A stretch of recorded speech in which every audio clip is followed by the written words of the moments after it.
Day 6. Emma's rent just went up. Listen for what stops her mid-sentence. Don't translate, just listen. Right. So, I'm not going to be dramatic, but I need you to read something. What is it? Just read it, the bit I've circled. Hold on. In line with current market rates, the monthly rental for your property will increase. Blimey, Yep, that's a steep increase. 20%. From November. That's 2 months away. I know. Emma, I know. I've been sitting here staring at that number since 8 o'clock and I still can't quite believe it. £350 more a month, on top of what I'm already paying. has the landlord said anything before? Any warning this was coming? Nothing. Not a word all year. He came to fix the boiler in January, and I've barely heard from him since. I thought we had this unspoken understanding. I don't make trouble, he doesn't make trouble. We just get on with it. Apparently not. Apparently not. And it's not even the number, it's the coldness of it. In line with current market rates. That's all I got.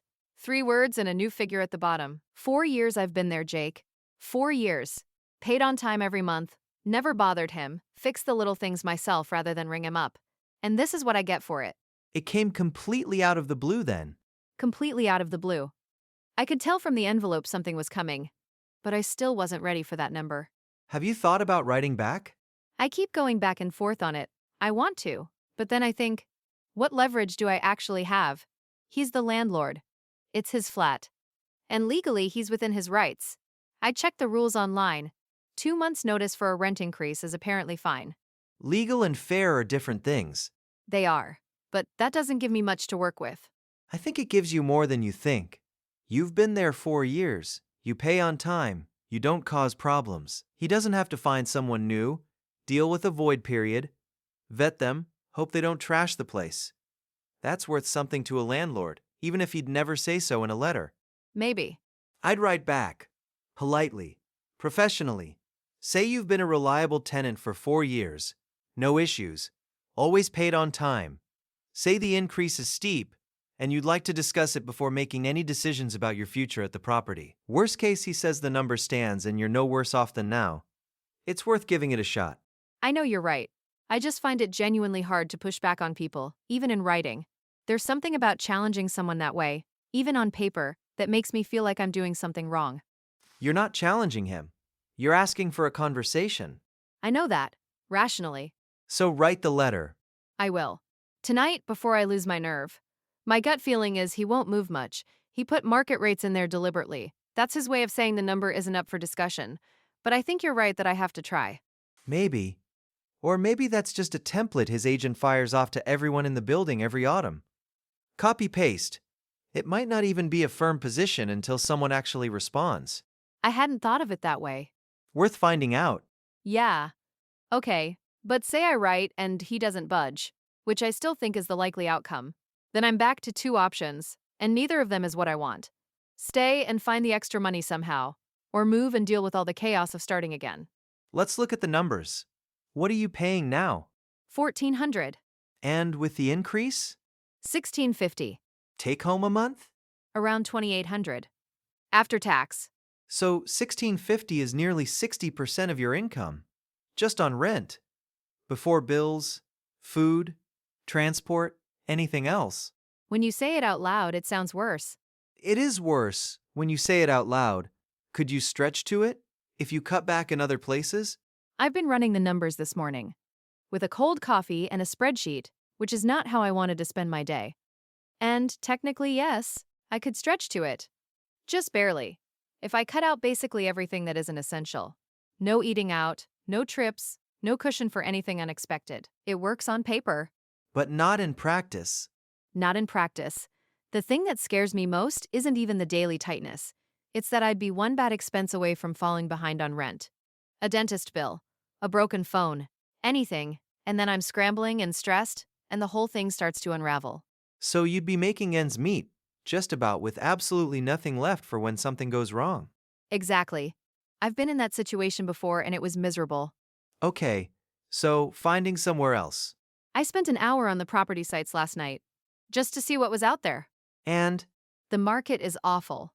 For what I'm paying now, not even accounting for the increase, just my current rent.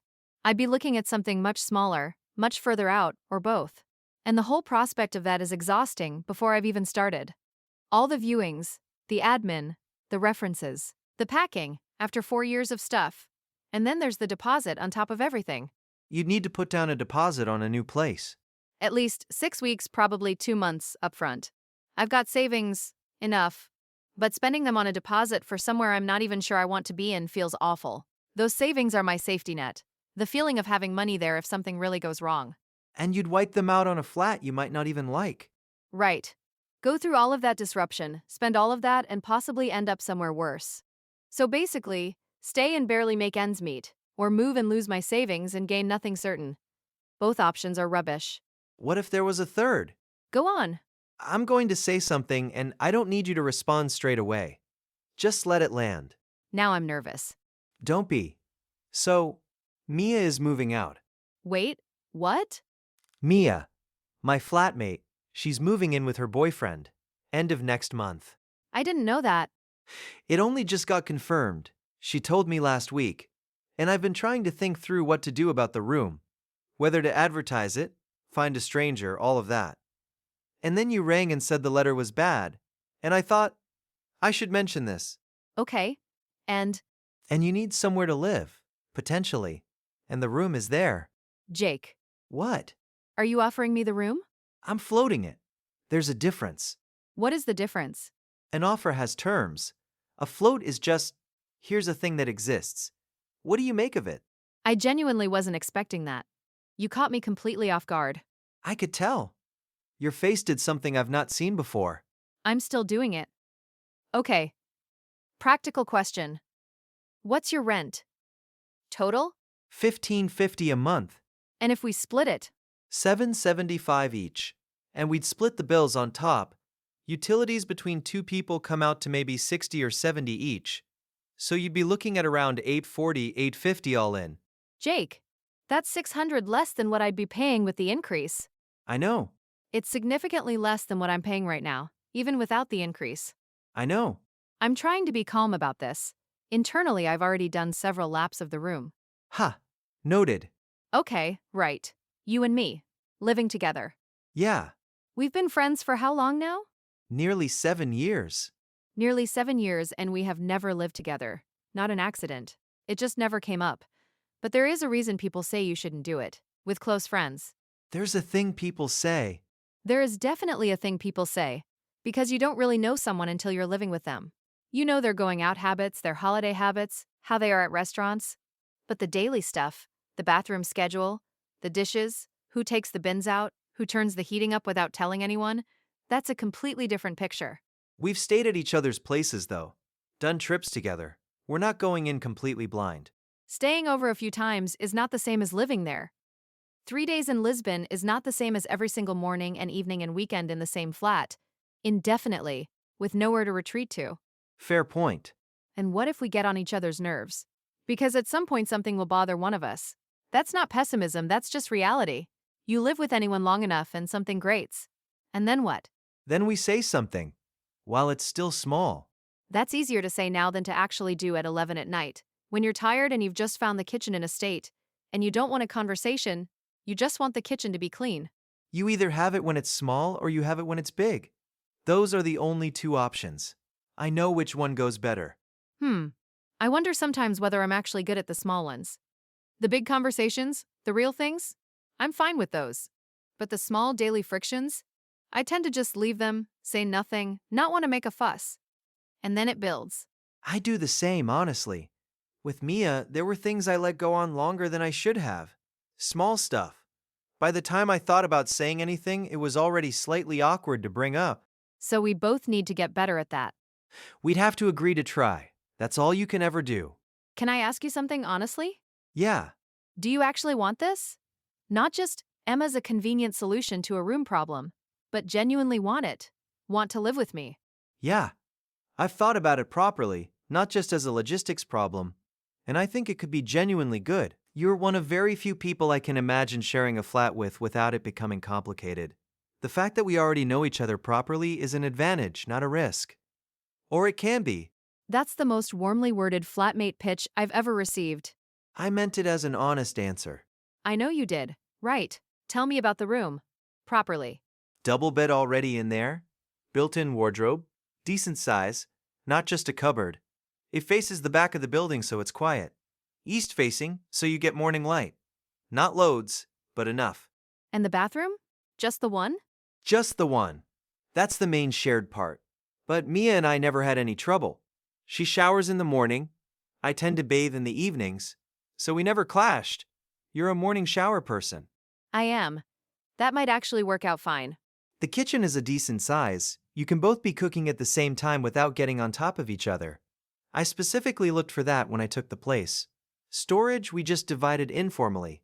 Her shelves, my shelves. No negotiating needed. How far from work? Overground to the Jubilee. About 25 minutes door to door. That's 10 more than I have now. It is. I won't pretend it isn't. I know it sounds petty against saving 600 pounds a month. I just wanted to say it out loud, rather than swallow it and build up a quiet resentment later. I'm glad you said it. Much better to say it now. Right. The bit that scares me most. I think we've been circling it a bit. Go on. What if living together puts a real strain on the friendship? Not just a temporary difficult moment, but something that actually changes things. Because I would genuinely rather keep paying too much rent and have everything be exactly as it is between us, than save 600 a month and find out in a year that we've broken something that can't be fixed. That's the same thing I keep coming back to. And I can't promise it won't happen, nobody can. But I think you have to weigh up whether the potential upside is worth the risk. And I think we go in better place than most. We know each other properly. We've had hard conversations already. We'd both rather say something difficult than let it quietly take hold and grow. And if something did start to go wrong? Then we say so, while it's still small enough to fix. Before it becomes unfixable. That's the only rule we'd actually need. Right. If we're seriously thinking about this. I think we might be. Then I think we need to lay down some ground rules before anyone gives notice anywhere or puts down a deposit. Actual agreements. Not just good intentions. Completely agree. What are you thinking? Food first. Do we share, shop together, keep track of everything, or completely separate? Separate. It avoids all the scorekeeping. Your stuff, my stuff, the odd shared thing by agreement. Good. That's what I'd want. And cleaning? Split evenly. Rota if we need one, or just two adults who see something needs doing and do it. I'm not obsessively tidy, but I can't leave a mess more than a day or two. Same. We'd probably be absolutely fine. Friends coming over? Of course. Your home as much as mine. Just a text the same day. Not for permission, just so neither of us walks in expecting a quiet evening and finds 8 people in the kitchen. 8 is generous. Typically 3 or 4. Ha! Completely fine. And then there's the thing that feels awkward to say, even though it needs to be said. Partners. Partners. Neither of us is seeing anyone right now. No. But either of us could be. Anytime. And I've lived somewhere before where a flatmate's partner was there 5 nights a week, not contributing anything, just occupying the space. And it put a real strain on everything. The household, our friendship, my sense of being at home in my own flat. I said nothing because I didn't want to be the difficult one. So I absorbed it, said less and less about it, and eventually moved out. What would have fixed it? Having the conversation at the very beginning. Before it became a problem. So let's have it now. Yes, I think, if it's going to be more than a few nights a week, consistently, that's when it becomes a real conversation. Not asking permission, just, heads up, this is how things are developing. Are we all okay with it? Yeah. Keep each other in the loop. Not permission, just communication. Exactly. That's all I'd need. We can easily do that. You sound very calm about all of this, I have to say. I've had a few days to sit with it since Mia told me. I kept going back and forth on whether it was a sensible thing to mention to you, or just a bit strange. What made you decide today? The letter. You rang and said it was bad, and I thought, say it now or start putting up adverts and let the moment pass. Another week and I'd have done exactly that. I'm glad you said something. Even if I end up not doing it, which I'm still not saying either way, I'm glad it's on the table. An hour ago I had 2 rubbish options. Now I have 3. That was all I was going for. Okay. Here's honestly where I am. The money makes complete sense. I can't pretend otherwise. And I trust you, as a person and as a friend. That's not nothing. It's actually quite a lot for a decision like this. The bit I can't quite wrap my head around yet is the size of the change. Not just moving flat, I can manage that, but having you there, all the time, me being in your space, all the time, it's hard to picture when you've only ever been friends who visit. Yeah, I keep going back and forth. One minute I'm in two minds about the whole idea and my stomach does something unpleasant. The next minute I think, honestly, who better?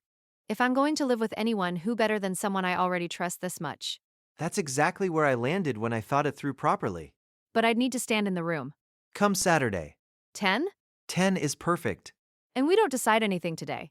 I go home, think about it properly, come see the room, and then we talk again. That's the right way to do it. And promise me, that if I say no, nothing is weird between us. No awkwardness, nothing lingering, nothing unspoken. I promise. Completely. If you say no, we move on. I advertise the room, you handle your own place, and this is just something I mentioned once. That's it. Nothing more. Good. Okay. Then Saturday. Saturday. Get some decent coffee in. I'll go to the shop. And maybe something to eat? I haven't had breakfast yet. I've been staring at that letter since 8. I'll make something. You have eggs? I always have eggs. Come on then. Scrambled? Scrambled. Jake? Yeah, Thank you for listening. And for the idea. And for all of it. you'd do the same. I would. You know I would. I know. That's day 6. Let's look at the language. Steep. When something is steep, a price, a rise, a bill, it's sharper or bigger than you would normally expect. Leverage. The power or advantage you can use when negotiating something. Emma asks what leverage she has with her landlord. Deposit. Money paid up front when renting a flat. Usually returned at the end if you've looked after the place. Awkward. Uncomfortable and uncertain. Emma calls the question about partners the awkward thing to say. Prospect. The idea or possibility of something happening in the future.